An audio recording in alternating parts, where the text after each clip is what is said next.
was Gavaskar, the real master. Just like a wall, we couldn't know Gavaskar at all. Not at all. You know the West Indies couldn't know Gavaskar at all. The fuck are you waiting for? Waiting for you. For what? You're the one who does the intros. Listen, you can start also. Most of the time you start. Just go ahead. Yes, man. we are. Hello. Welcome back. Yes, we are Nobles. Every As bloody always, we are all over the place. We don't know who's starting us off, but this is the Nobles this is how you podcast. this is how you know that the No Balls Cricket podcast is completely unscripted. Welcome to the No Balls Cricket podcast. Hope you guys have enjoyed our last couple of episodes. The two-part interview with Jimmy Amarnath was great fun to do. Obviously, and it was a lot of fun and just a great interview. And check it out already. Yeah, we got introduced to the Indian Tony Cozier. We did get introduced to the Indian Tony Cozier. He's also the chief sponsor of our pod, and that's all I'm going to say about him. Yes. But no, I was really interested in seeing you do that because it was. I mean, obviously that's the kind of work I've done before in my capacity as a respected journalist, and I would have loved being there and talk to Mohinder Amarnath. But you got to step in my shoes. I want to know what that felt like. I mean, it was fine. I did a better job than you ever could. So I think I'm felt for failure there. I gave you that one on a platter. Absolute platter. Absolute, like laid it out there. Low hanging fruit. But speaking of you and leading podcasts and being this podcast star, you're also on another podcast recently. You were the guest on someone else's podcast. Yeah, that was basically about dentistry, oral surgery, and obviously about cricket as well. I was an ex-classmate of mine from dental college, and we have played a lot of cricket together as part of the same team. So yeah, obviously he's a cricket fan as well, fellow podcaster and a dentist. So you can check it out. I'll just this is what a little preview clip looks like.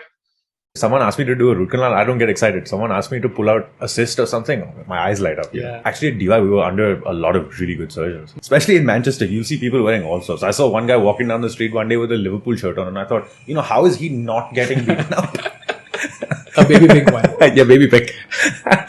It reminds me of the pink jersey we always wanted to have. Yeah, I know. I still haven't got it, and I still want it. Looked ridiculous, but then I'm sure we would have pulled it off. We would have pulled it off. There's no way I could become my father. Mm-hmm. Like, I can't be the same person. I'm a different person. I'll not follow the exact same pathway as him. I have to find my own way. Yeah. And my success depends on myself, not what he has done. Yeah. He can only teach me. Yeah. So I think if you stick to those sort of basic rules, you're absolutely fine. You don't get burdened by the weight of expectation. I think the one that I've found that I can't live without now is a luxator. Okay. It's just made dental extractions so easy. Yeah. I just check out Arif Deshmukh on YouTube. I think the podcast is called The Mad Therapy Sessions. The Mad Therapy Sessions, and that's what it's pretty called. Cool. Yeah, that was. It was rather. Yeah. It talks about being a surgeon and like that thrill he gets in cutting people's mouths up, but also talks about us and the podcast and starting this off. Yeah, and where we want to go from there. On those very happy notes, it's time to move on to a very special show that we have for you. It is our inaugural 2021 Review Awards show. Yes, and as you remember, this is actually our anniversary show. This is our 1 year anniversary show as well. Yeah. We relaunched immediately after the Gabba test last year. So it's been a year since then. And 32 video episodes now. This is number 32. That's pretty impressive. Yeah. I have to put up with you for all that fucking time. Oh, God. We're patting ourselves on the back. Should pat myself on the back too. I think it really helps that Mr. Siddharth Solanki is not around. I think our pod is so much better for it. He does feature in one of our segments, however. Does he not? Yes, we'll get to that. We'll get to that. If you're watching, Yeah. no harm, no foul. We mean you No all. harm, no foul. And anyway, so on the show, obviously, we'll have a bit on the Ashes as well. Then our 2021 awards, and of course, before all of that, into the roundup we go. Well, it's been both a quiet but also very noisy period in cricket. There was an England-West Indies T20 series. England's batting is basically largely just. It felt like they were still batting in Australia in the Ashes Test matches. At least for the first Test, West Indies actually did finally win a series. That's an achievement for them. Let's clap for West Indies. Yes, so there's that. There's the 1 minute, hang under-19 World Cup. on. You're incorrect. They haven't won the series. There's 2 more games. What is? Oh, sorry. Yeah, sorry. West Indies haven't won the series yet. No. So cancel claps. Well, okay. Let me rephrase. They are 2-1 up in that series with two games to go. Right. They're 1 win away from winning. We've got our fingers crossed. But we are ready to laugh at Ian if they lose. In other news, an English cricketer scored 100 in a Test match in Australia. She wasn't male. Yeah. I was just really confused. It was like a 6th Ashes Test going on because you had Australia on top because England dropped catches. You had an England batting display in which one batter held everything together while everyone else collapsed. It literally could have been the men's Ashes. Apart from the one key fact that this time around, England's captain actually scored a century. Yeah, but okay, let's put it this way. Other than Australia, he done it all year. Fair. Yeah. But Joe not too Root dissimilar. really wanted a century in Australia. He doesn't have one. Heather Knight does. I think Heather Knight wins. Heather Knight wins. The England women win all the time.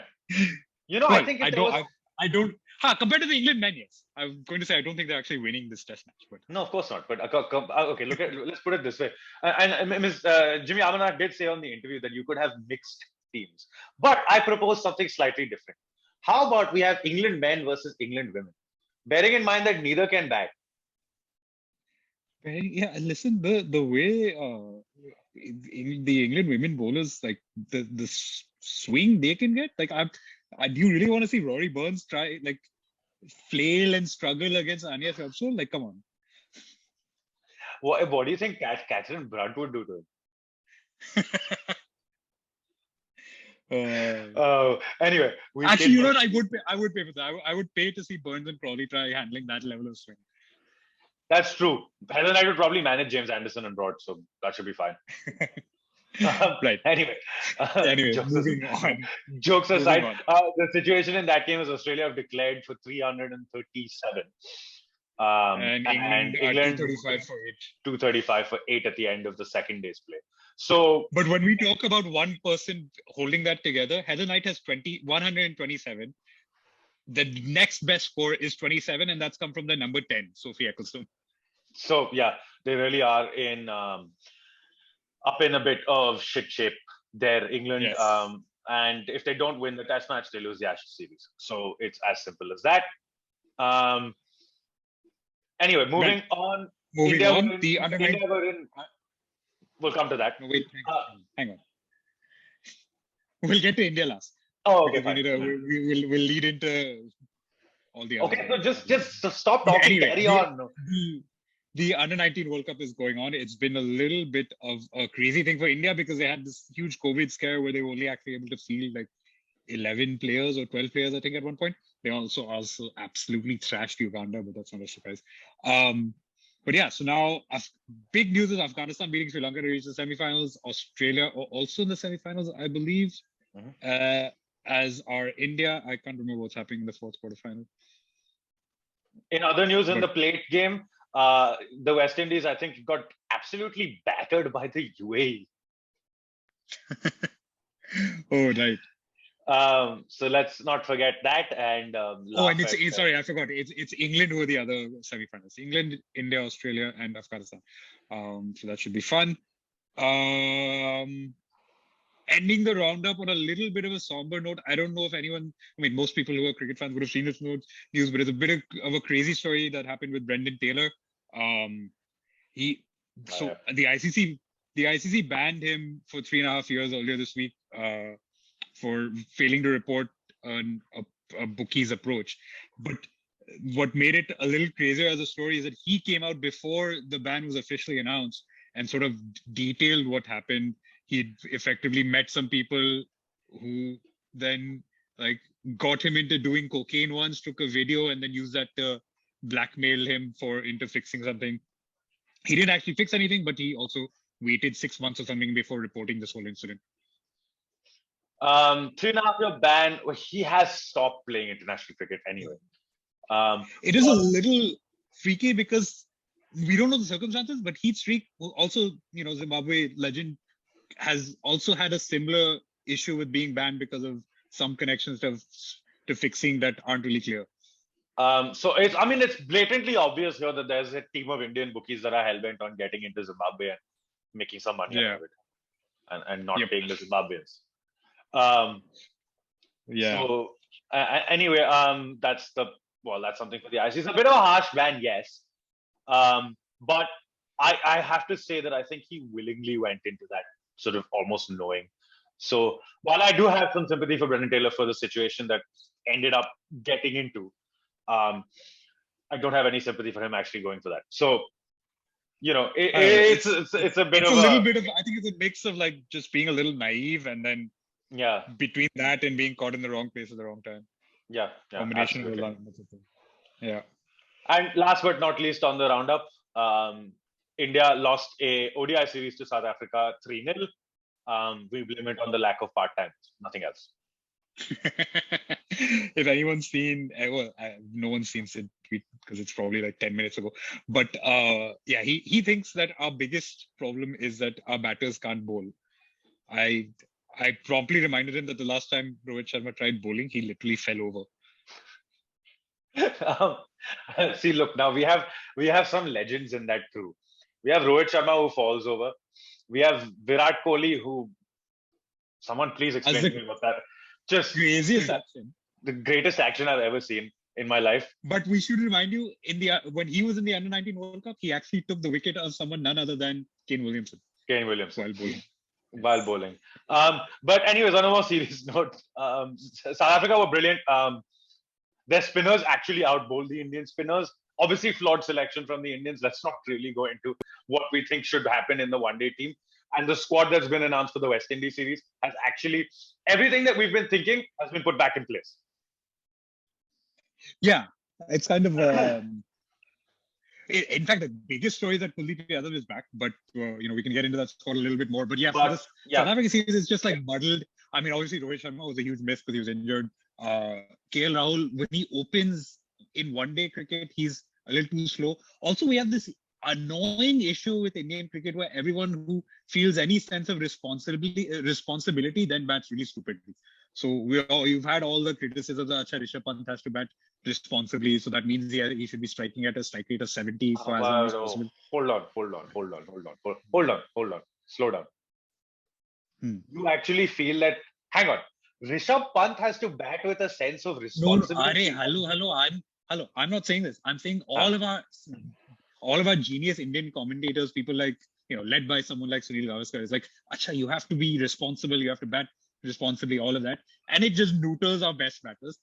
KL Rahul, standing captain for the series, had that sense of responsibility, batted like shit.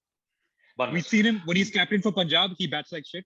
When he's T20 opener with no captaincy responsibilities for India, bats like a dream.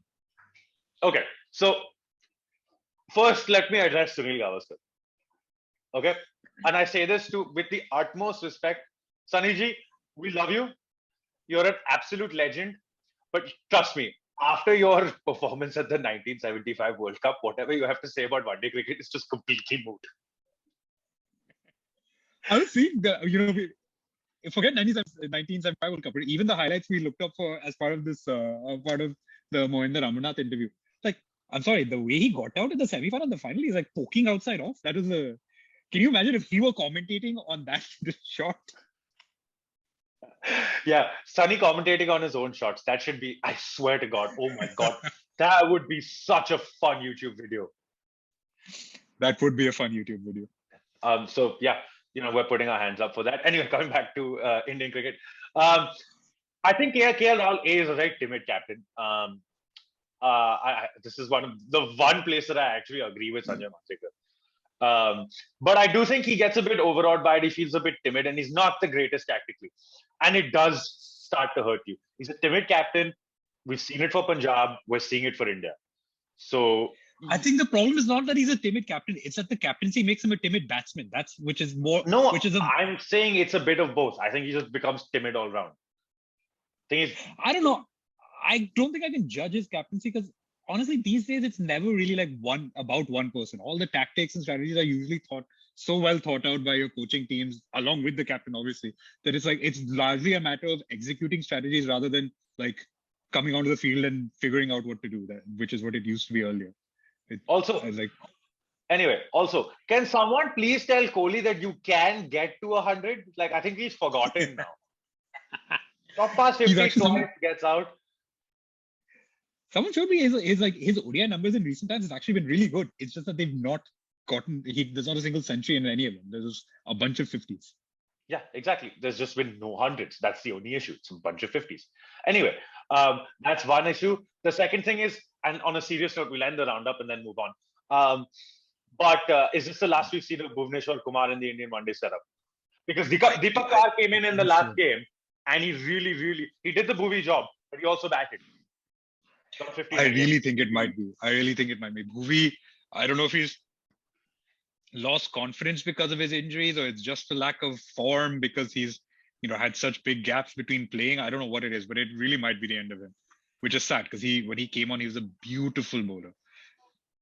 Yeah, absolutely. But I mean, it's injuries or whatever it is, a lack of confidence.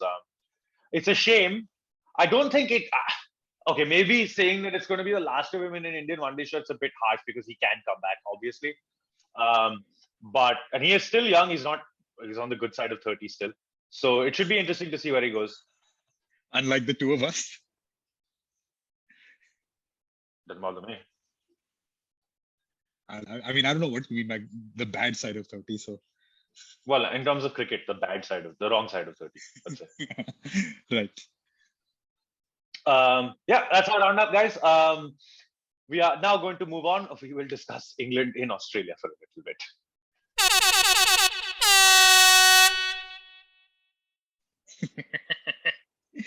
Yes, that is honestly that sound that I just made can probably sum up England in Australia.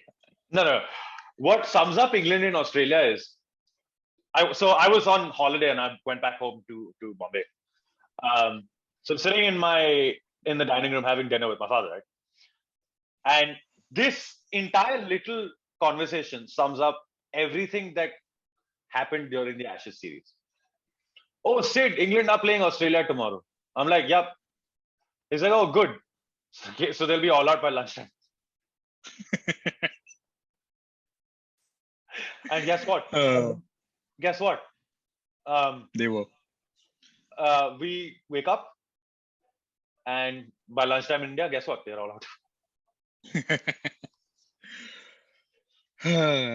It started, the whole Ashes mythology of the first ball of the Ashes series matters so much, etc. And you've got all these legendary moments of that.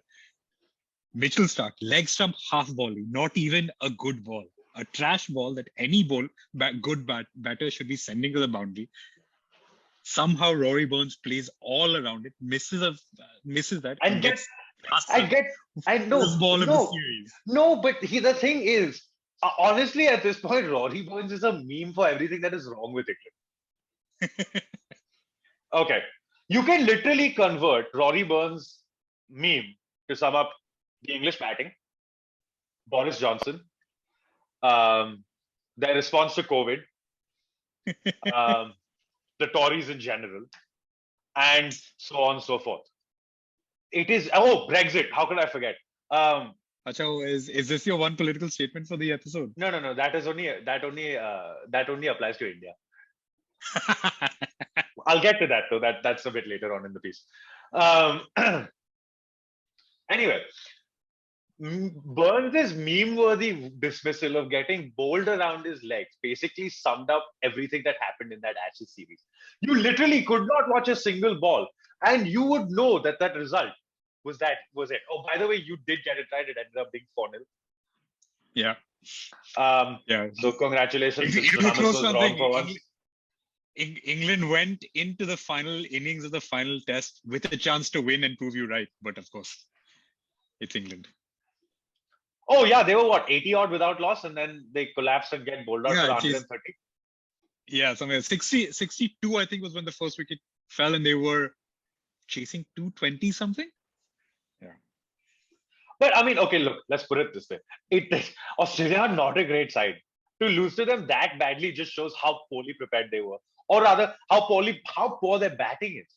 Because the bowlers did fine when they got the chance. I mean, team selection is another issue because, you see a Gabba pitch and then you decide, green Gabba wicket. And then you decide that you're going to leave out your two best fast bowlers. Who comes up with this shit? And play Jack Leach for some reason. And then when you go to the flattest possible wicket, Adelaide in that second test, straw-colored, beautiful pitch to bat on. Guess who you leave out? Mark Wood. Because they had some genius plan of rotating their bowlers to keep everyone fit. Meanwhile, they bowled Ollie Robinson into the ground. Oh, so look, they've done it with two players now. Jofra Archer, Ollie Robinson. Who's next? They bowled Ollie Robinson into the ground. And then somehow at the end of it, Chris Silverwood is saying, Ollie Robinson needs to work on his fitness issues. You've played the guy for 5 tests straight in Australia. What do you expect going to happen to him? Yeah, I mean, he even resorted to bowling off spin in one of the games. Did you see that? Yes, I did. That was crazy. It's a better off spinner than Jack Leach could ever bowl spin. Why was Ollie Robinson bowling off spin? Because they dropped their spinner. Why did they drop their spinner? Because they picked the wrong spinner for the wrong pitch. So Jack Leach gets caned by every Australia batter in at the Gabba. So they have to drop him, and then they don't have a spinner for actually probably what was a spin-friendly pitch the next time around. Well, I mean, they could have picked Dom Bess, but then picking Dom Bess is like, he's like the English version of Shahbaz Nadeem. Okay, maybe that's being a bit harsh on Dom Bess. Oh, I thought you were going to say that's going to be a bit harsh on Shahbaz Nadeem. No. I'm not sure about that one, but maybe it checks out. Says everything you need to know about both those bowlers. Yeah, pretty much. Yeah, so that was, the English bowling. To be fair, they did do pretty well when they had the chance, but it's the seamers especially. I mean, they are a fine bowling lineup. Just as you saw Stuart Broad in the last game, James Anderson in Melbourne, and then Anderson's most telling contribution, of course, was keeping Steve Smith out to save the 4th test. Yes, with the bat. There's a great moment from that afterwards where apparently he tells us that apparently Stuart Broad is like talking to him about like how to bat, how to play this out and whatever. And James Anderson's like, yeah, I've batted before, I can handle it. Yeah, you'd think after 160 tests, he knows how to bat before. Yes. Doesn't he hold the record for like most knockouts or something? Does he? Possibly. I don't know. Very possible. Anyway. So anyway, English bowling aside, England's batting is a disaster waiting to happen. Zach Crawley, who then came into the side for Asif Hamid, eventually then decides to, he's come out and said that the standards of county pitches have to improve. The county championship needs to be played at a sort of more friendly time for cricket and not in the middle of April when it's still 13 degrees outside. And also, it rewards like your 80-mile-an-hour seam bowlers, and it makes batters focus on playing out 80-mile-an-hour seam bowlers. So you show up in a spin-friendly pitch in India or a bounce-friendly pitch in Australia. What are you going to do? You don't know how to bat against it. You've never practiced it. That is true. And I mean, the entire English county championship can be summed up in 2 words. Okay, wait for it. You ready? Yeah. Darren Stevens. 45-year-old man picking up 6 left, right, and center. Sums up the entire county championship. I'm honestly I think the only surprising thing was that he wasn't in an Ashes squad. That's very true. So England's meme-worthy Ashes has ended. Well, their men's meme-worthy Ashes has ended. We don't know how the women's is going to end, but they're definitely going to put up a better fight than Joe Root and his men. But if I were England moving forward, I'd probably get rid of Chris Wood because I don't think, well, at least as chief selector, you can keep him on as coach, but I think as chief selector, you got to get rid of him. And have a selection committee in place. I don't think that makes any sense. I'm sorry, because he's just going to back whoever he likes. Maybe not, but I feel like, all the calls for for the coach to be sacked, the captain to be sacked, whatever, like it's not going to make a difference. Like England are going to be this bad in Australia until they change all that's wrong with their whole setup. Like that's true. It's not like they would have won this series if Stuart Broad was captain and Andy Flower was coach. Like nothing would have changed. No, nothing would have changed. And you could see the struggles throughout the year because you've seen them in India where they really, really struggled in albeit quite trying conditions at times. I'm not going to say those 3 games that they lost were any easy, but I think they suffered in Chennai on a pitch that was a bit dicey. They suffered in Ahmedabad on a wicket that, with the pink ball, became dicey. And then in the 4th game of that series in Ahmedabad, they really struggled on a decent wicket.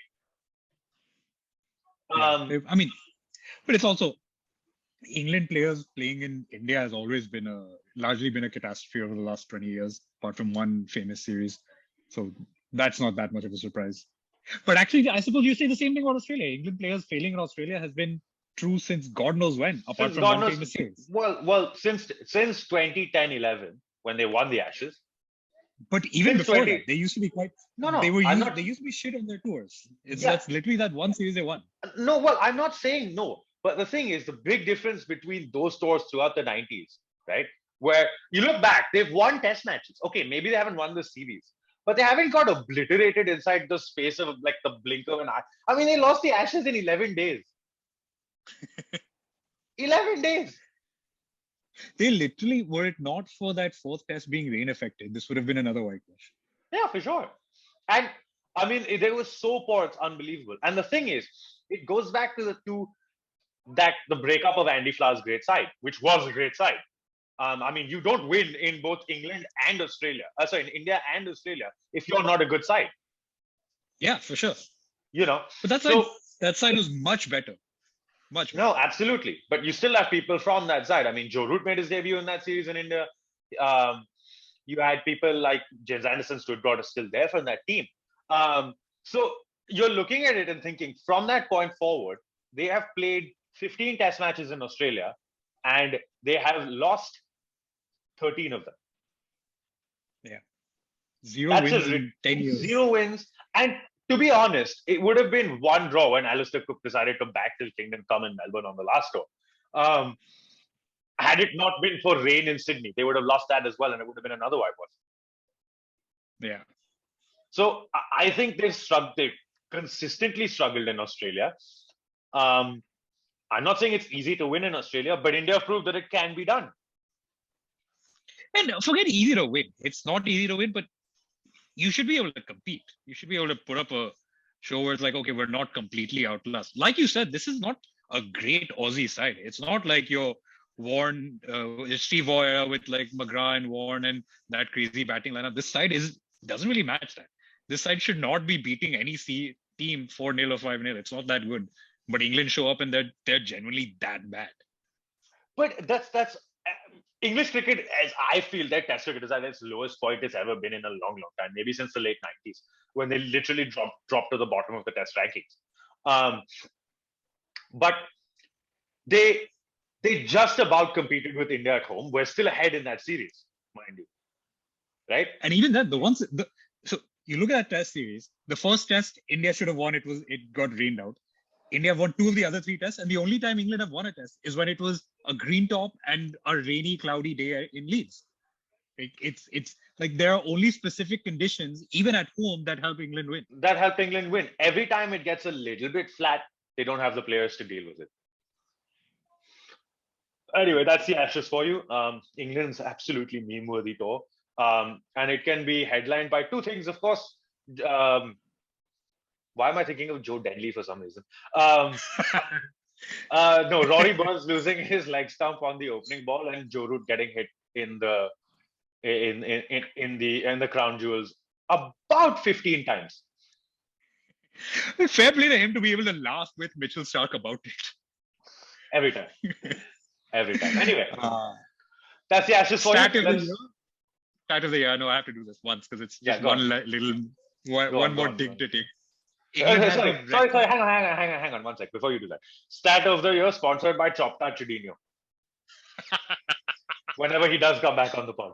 We need to give context to that, but yes. Yeah. So England have England's long-standing record for ducks in a year was 54. Going into the last test of the series, they were last test of the year, they were so close. They finished on 50 ducks in the entirety of 2021. No, they tied the record. They finished on 54. You're forgetting the MCG. Did they finish test at match. 54? They finished on 54. You got that wrong. I don't think they tied the record. They tied the record. No, They tied the I don't record. think they did. They tied the record. I was watching that game. They tied the record.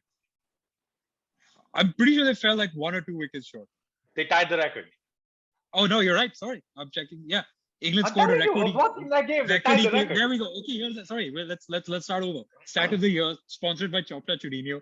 England have a record of 54 ducks in Test cricket in a single year. They matched that record in 2021. On that very happy note, it is time to move into our favorite segment. It's the 2021 Cricket Awards from No Balls Cricket.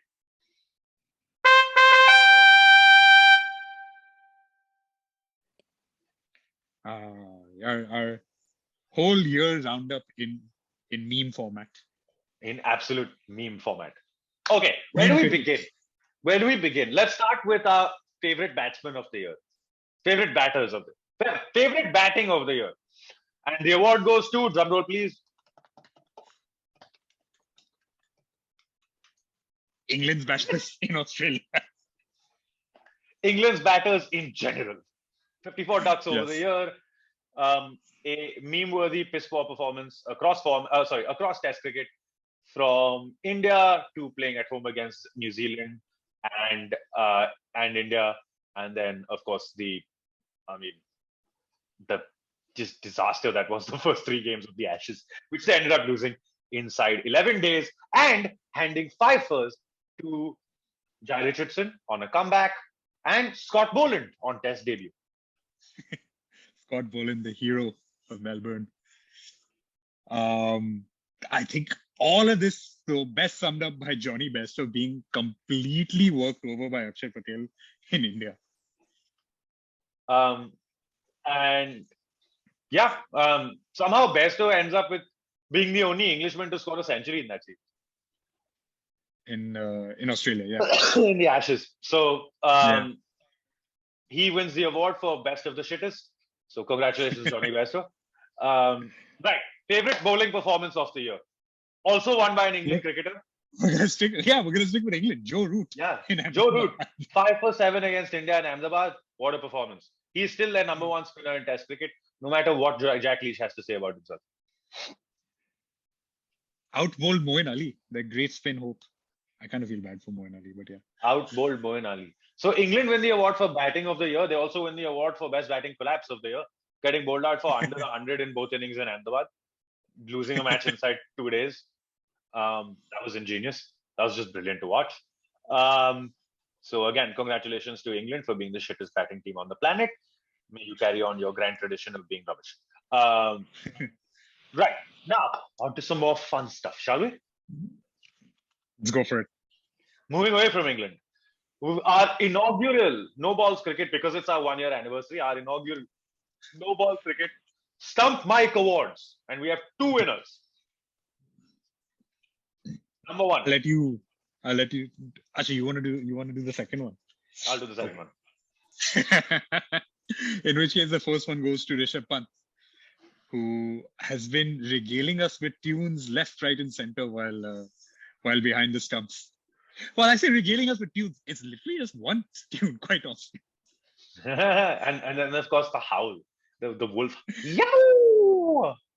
There's Why the he would wolf do that, howl. nobody knows. There's the wolf howl. But Rishabh Pant But on the the most spike, famous is his Spider-Man song, the Desi Spider-Man. Desi Spider-Man. And Still, a year later, it feels like yesterday. It was during the famous Gabba test, obviously, which India won.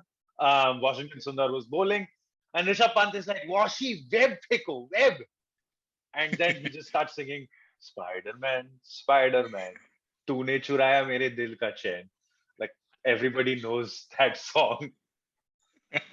I mean, all of India knew what he was doing. The rest of the world had no. Yeah, so the world had no. Well, no, not all of India. Any Indian that's grown up in the 1990s knew that song because it was just so rubbish. Yes. Yes. And nobody else did. But Desi Spider-Man, Rishabh Pant, he literally wins the award.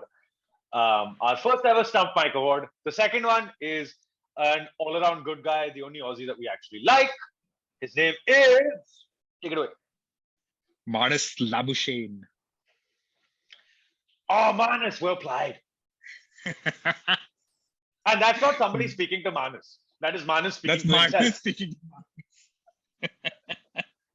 Manas. Manas, honestly, he's the first Australian cricketer I've liked in a really long time. I think it's Brett Lee and then it's Manas Labuschagne. Yep. Also, comment of the year, still, all those months later, goes to Tim Payne. To be fair, that's a 2020 comment, not a 2021. No, it was 21. It was Sydney, mate. Sydney was the New Year's test. Sydney was the New Year's test. You're right, 2021. Okay. It's 2021. It's comment of the year. Honorary Stump Mike Award then. Honorary Stump Mike Award number 3. Comment of the year goes to Tim Payne and his Gabba comment. His famous test, his famous sledge to Ravi Ashwin saying, "We'll see you at the Gabba, and then we'll knock you over," and then they got knocked over. And then Tim Payne never played a single test match after it. Whose fault is that, I wonder? Anyway. His itchy trigger finger on his sexting phone. Yeah. Moving on. The last set of awards that we have for the New Year's, well, the 2021 review is one for all our panelists. We have our first ever No Balls Cricket Moment of the Year award. We need Ian back on this. We do need Ian back on this, so when he comes, we can actually present him a Sheriff's Gold Star. Or let's just give him the bloody cheese crackers. Wait, hang on. hang on.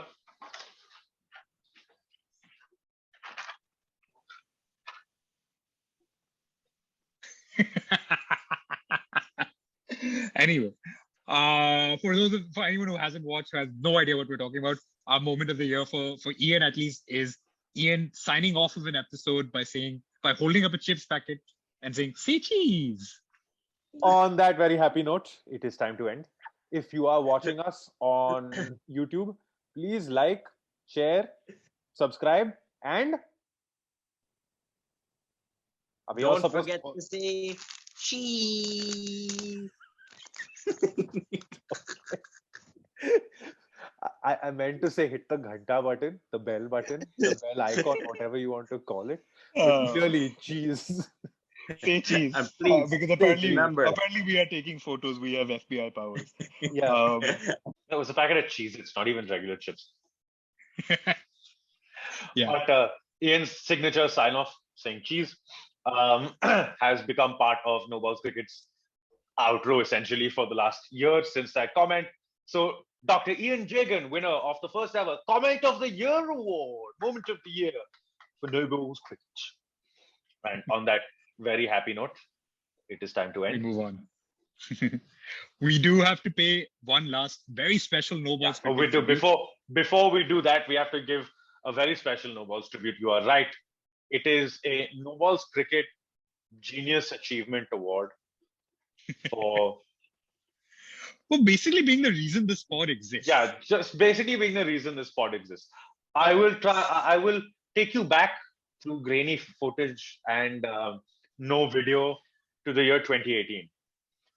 3 gentlemen are sitting in a living room in India watching the test match between Sri Lanka and the West Indies. And one gentleman who is playing that test Sri match... Lanka, South Africa. Sri Lanka and South Africa, I beg your pardon. Sri Lanka and South Africa. And one gentleman bowling loopy off spinners with a bit of a funny round arm whippy action, decides that he's going to pick 2 wickets off no balls. And guess what we decide to call ourselves? The No Balls Cricket Podcast. The The reason we are who we are. The reason that we have been named is because of a man who's just announced his international retirement. Dilruwan Pereira, we salute you. On that very happy note, it is now time to end. Thank you all very much for watching. I am not going to sign off. We are not doing that anymore. I'm just going to hold the cheese packet in front. Say cheese, light and tasty. That's our show, guys. Have fun. Bye, guys. If you're watching No Balls Cricket on YouTube, please remember to like, share, and subscribe. And also click on the bell icon to remain notified of all our upcoming videos. And if you're listening to us on any of these audio platforms, we are available on Spotify, Podcast Addict, Google Podcasts, Anchor, and Apple Podcasts as well.